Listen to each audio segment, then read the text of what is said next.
ನಮಸ್ಕಾರ ಗುರುಜಿ. ಸೂಸೈಡ್ ಆಗುವಂತ ನಂಬರ್ಸ್ಗಳು ಬಗ್ಗೆ ಮಾತಾಡ್ತೀನಿ. ನಿಮ್ಮ ಮೊಬೈಲ್ ನಂಬರಲ್ಲಿ ಯಾರ್ಯಾರು ಮೊಬೈಲ್ ನಂಬರ್ಲಿ ಸೂಸೈಡ್ ಮಾಡ್ಕೊತೀರಾ, ಮತ್ತೆ ನಿಮ್ಮ ಲೈಫ್ನ ನಿಮ್ಮ ಮನಸ್ಸನ್ನ ಬೇರೆಯವ್ರಿಗೆ ಕೊಟ್ಟು ಸೂಸೈಡ್ ಮಾಡ್ಕೊಳಂತವು ಬೇರೆಯವ್ರಿಗೆ, ಅಂದ್ರೆ ನಿಮ್ಮ ಮನೇಲಿ ಎಲ್ಲವೂ ಇದೆ, ಆದ್ರೆ ಅದು ಯಾವುದು ನಿಮಗೆ ವರ್ಕ್ ಆಗ್ತಾರಲ್ಲ, ಬೇರೆ ಕಡೆಯಿಂದ ಸೂಸೈಡ್ ಪ್ರಾಬ್ಲಮ್ ತುಂಬಾ ಜನದ ಮನೇಲಿ ಇರುತ್ತೆ.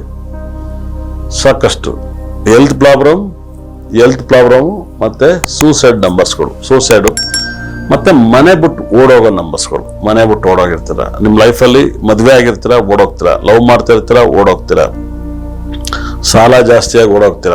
ನಿಮ್ಮ ಲೈಫಲ್ಲಿ ಸಾಲದಿಂದಲೂ ತೊಂದರೆ ಆಗುತ್ತೆ. ಸಾಲದಲ್ಲಿ ಕೊನೆ ನಂಬರ್ ಎಂಡ್ ಆಗೋದ್ರಲ್ಲಿ ಸಾಲ ಗೊತ್ತಾಗುತ್ತೆ, ಮಧ್ಯ ನಂಬರಲ್ಲಿ ಸೂಸೈಡ್ ನಂಬರ್ಸ್ಗಳು ಗೊತ್ತಾಗುತ್ತೆ. ಯಾರ್ಯಾರು ಮೊಬೈಲ್ ನಂಬರ್ಸ್ ಅಲ್ಲಿ ರಾಹುಗ್ರಹನ ಸಂಕೇತವನ್ನು ಅತಿ ಹೆಚ್ಚು ಬಳಸ್ತೀರ, ರಾಹುಗ್ರಹದ ಸಂಕೇತವನ್ನ ನೀವು ಅತಿ ಹೆಚ್ಚು ಬಳಸ್ತೀರ, ಅದರ ಜೊತೆಗೆ ಶನಿಗ್ರಹದ ಸಂಕೇತವನ್ನ ಬಳಸ್ತೀರ 100%. ರಾಹುಗ್ರಹ ಮತ್ತೆ ಶನಿಗ್ರಹ ಸಂಕೇತವನ್ನ ಬಳಸ್ತೀರ. ರಾಹು ಮತ್ತೆ ಶನಿಗ್ರಹದ ಜೊತೆಗೆ ನಂಬರ್ಗಳನ್ನ ನೀವು ಬಳಸಿದಾಗ, ಮತ್ತೆ ಕೇತು ಗ್ರಹದ ನಂಬರ್ಗಳನ್ನ ನೀವು ಅತಿ ಹೆಚ್ಚು ಬಳಸ್ತೀರ. ರಾಹು ಕೇತು ಗ್ರಹನ ಬಳಸಿ ಬಹಳ ವಿಶೇಷ ಅರ್ಥ ಮಾಡ್ಕೊಳ್ಳಿ. ರಾಹು ಶನಿ ಕೇತು ಗ್ರಹ, ಯಾಕಂದ್ರೆ ನೀವು ಗ್ರಹಗಳಲ್ಲಿ ರಾಹು ಕೇತು ಒಟ್ಟಿಗೆ ಹಾಕಲ್ಲ. ಹರೇ ಕೃಷ್ಣ. ನಾನು ನಿಮ್ಮ ಅನಿಲ್ ಶಾಖಾಪುರ್, ನ್ಯೂಮರಾಲಜಿಸ್ಟ್. ನಮಸ್ಕಾರ ಗುರುಜಿ. ಏನ್ ಗುರುಜಿ ನೀವು ಈ ತರ ಪ್ರಿಡಿಕ್ಷನ್ ಕೊಟ್ಬಿಟ್ಟಿದ್ದೀರಾ? ಮೊಬೈಲ್ ಸಂಖ್ಯೆಗಳನ್ನ ಯೂಸ್ ಮಾಡೋದ್ರಿಂದ ಸೂಸೈಡ್ ಮಾಡ್ಕೊಳ್ತಾರೆ, ಓಡೋಗ್ತಾರೆ, ಇನ್ನೊಬ್ಬರಿಗೆ ಮನ್ಸ್ ಕೊಟ್ಟು ಬೇರೆ ಓಡೋಗ್ತಾರೆ ಅಂತ ಹೇಳ್ತಿದ್ದೀರಾ. ಕೆಲವು ನಂಬರ್ಗಳನ್ನ ಯೂಸ್ ಮಾಡೋದ್ರಿಂದ ಮದುವೆ ಆದವರು ಕೂಡ ಓಡೋಗ್ಬಿಡ್ತಾರೆ, ಹೇಳ್ದೆ ಕೇಳದೆ ಓಡೋಗ್ಬಿಡ್ತಾರೆ. ಮೊಬೈಲ್ ಸಂಖ್ಯೆಗಳಲ್ಲಿ ಮಿಡ್ಲಲ್ಲಿ ಬರೋ ಕೆಲವು ಸಂಖ್ಯೆಗಳಿಂದ ಸಾಲ ಜಾಸ್ತಿ ಆಗ್ಬಿಡುತ್ತೆ ಅಂತೆ. ಅವು ಯಾವ ನಂಬರ್ಗಳು ನನಗೆ ಗೊತ್ತಿಲ್ಲ. ಇರೋದೇ 9 ನಂಬರ್ಗಳು. ಆ 9 ನಂಬರ್ಗಳು ನಿಮಗೆ ಅಷ್ಟು ಕಿರಿಕಿರಿ ಕೊಡ್ತಾವ?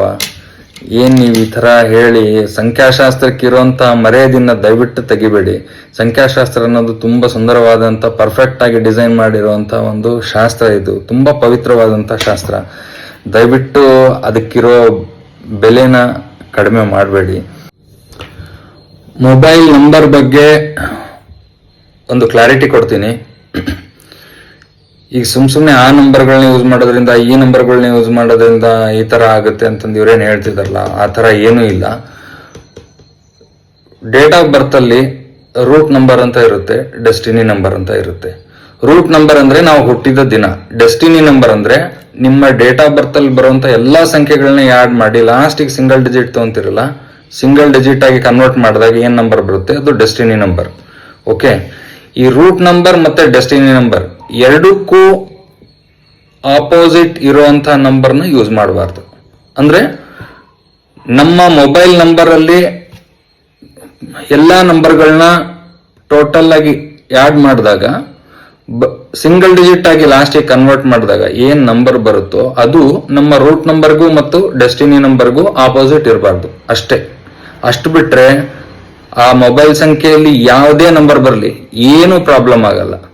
ಇವರು ಒಂದು ಸಿಂಹಾಸನದ ಮೇಲೆ ಕುತ್ಕೊಂಡು ಈ ತರ ಮಾತಾಡ್ತಿದಾರಲ್ಲ, ಇವ್ರಿಗೆ ನಿಜವಾಗ್ಲೂ ಶಾಸ್ತ್ರದ ಬಗ್ಗೆ ಒಂದ್ ಸ್ವಲ್ಪನೂ ಬೆಲೆ ಇಲ್ಲ, ಇವ್ರಿಗೆ ಏನೂ ಗೊತ್ತಿಲ್ಲ ಅಂತ ನಾನು ಹೇಳಲಿಕ್ಕೆ ಇಷ್ಟಪಡ್ತೀನಿ.